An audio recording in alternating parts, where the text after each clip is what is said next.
নিষিদ্ধের ব্যাপারটা হচ্ছে যে সাধারণত নির্বাহী আদেশে নিষিদ্ধ বলতে আমরা যা বুঝি এনসিপি ওইভাবে চাচ্ছে না। এনসিপি বলছে যে জুলাই গণহত্যা সহ এর আগে গত 16 বছরে আওয়ামী লীগ যত যত অপকর্ম করেছে সবগুলো অপকর্মের বিচার হতে হবে প্রথমত।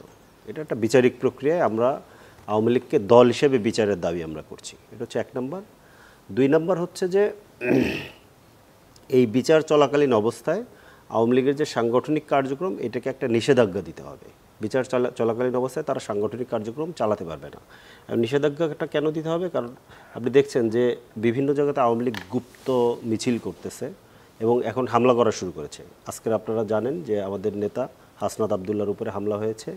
বলা চলে যে হাসনাত আবদুল্লাহ হচ্ছেন আওয়ামী লীগ প্রশ্নে যারা সবচেয়ে বেশি ভোকাল এনসিপির মধ্যে তাদের ওয়ান অফ দেম, কিংবা জুলাই গণঅভ্যুত্থান থেকেই যারা আওয়ামী লীগ প্রশ্নে সবচেয়ে বেশি ভোকাল তাদের one of them Hasnat Abdullah.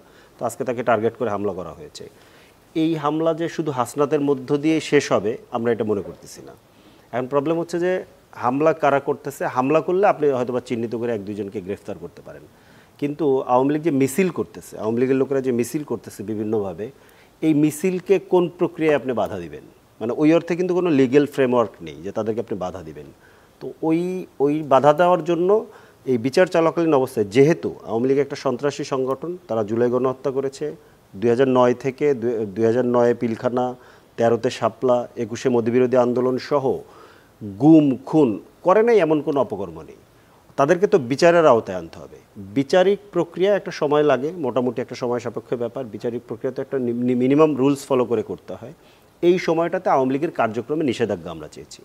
আর একটা কথা আমরা বলেছি যে এই বিচার চলাকালীন সময় তাদের নিবন্ধন বাতিল করতে হবে, তারা যাতে নির্বাচনে অংশগ্রহণ করতে না পারে। নির্বাচনে অংশগ্রহণ না করতে পারার মানে না করতে দেওয়ার ব্যাপারে যে আমাদের যে যুক্তি সেটা হচ্ছে যে ধরেন বাংলাদেশে 3 মাস পরে 6 মাস পরে একটা ইলেকশন হচ্ছে।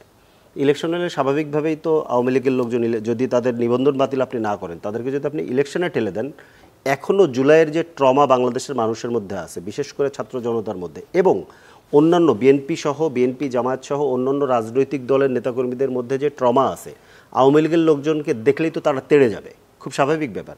তখন একটা যুদ্ধ পরিস্থিতি তৈরি হবে। এখন নির্বাচন ঘোষণা করলে আওয়ামী লীগের লোকজন যদি নির্বাচনে আসে, তখন স্বাভাবিকভাবেই প্রশাসন, পুলিশ সহ তাদেরকে নিরাপত্তা দেওয়ার একটা ব্যাপার থাকে। তখন তো একটা যুদ্ধান্তেই পরিস্থিতি তৈরি হবে। এই কারণেও এবং গত 3টা নির্বাচন 2014, 2018 এবং 2024, এই 3টা নির্বাচনে মানুষের ভোটাধিকার কেড়ে নেওয়ার কারণেও আওয়ামী লীগ এমনিতেই নির্বাচন করার রাইট অন্তত আগামী 3টা নির্বাচনে নাই বলে আমরা মনে করি। সেই জায়গা থেকে তার নিবন্ধন বাতিল, তার রাজনৈতিক কার্যক্রমে নিষেধাজ্ঞা এবং দল হিসেবে আওয়ামী লীগের সন্ত্রাসী কার্যক্রম সহ গুম খুন, টাকা পাচার সহ যা যা অপকর্ম সে করেছে সবগুলো অপকর্মের বিচার প্রক্রিয়া সম্পন্ন করতে হবে।